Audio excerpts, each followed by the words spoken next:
Shortly after, Taylor sent me a friend request that I quickly accepted.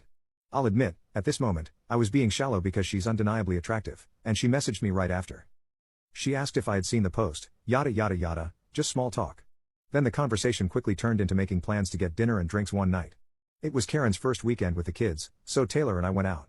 It sounds sappy, but at that moment, I knew this could be something. It felt natural talking to her and like I didn't have to walk on eggshells or tiptoe around things. She was the first person to actually look at me while I'm talking, and we agreed on almost everything. I invited her over after we left, and we had a few more drinks and watched a sappy love movie, having so much fun making fun of how unrealistic it was. Somehow, we finished a bottle and a half of wine, so I invited her to stay the night. She offered to sleep on the couch, but I told her she could sleep in the bed since I still wasn't sleeping well because I wasn't used to sleeping alone. The next morning, I made us breakfast, and we agreed that we should do this another time and that it was great. As we were eating, Karen texted me that she was down the road to drop the kids off. Taylor rushed to get dressed and left. It felt terrible making her leave like that. And, of course, the first thing Karen asked about was if she saw Taylor's car coming down our road. I told her nope, and she dropped the kids off and left. That was 4 years ago. And shortly after that, Taylor admitted to me that she wanted a relationship, and I said yes. We kept it private all this time because it's really no one's business to know as long as we were happy together. We just celebrated our 4th anniversary, and beginning in November, Taylor started to hint that she wanted me to propose and wanted me to move to her farm in another town since she lived an hour and a half away.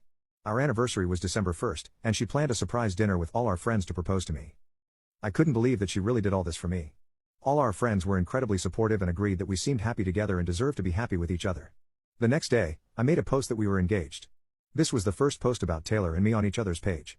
Right after the post, we started to get calls, text, and Facebook messages from Jeremy's family, Karen's family, and Jeremy sent a long message to Taylor saying he couldn't believe we would do this and didn't check with him first. He said how insensitive it was to get engaged when we knew him and Karen were on a break because of the fighting. She ignored all his messages. That is, until we both got messages from my family saying we were crappy people for getting engaged in spite of Jeremy and Karen and how they no longer wanted to see my kids and wouldn't be attending the wedding.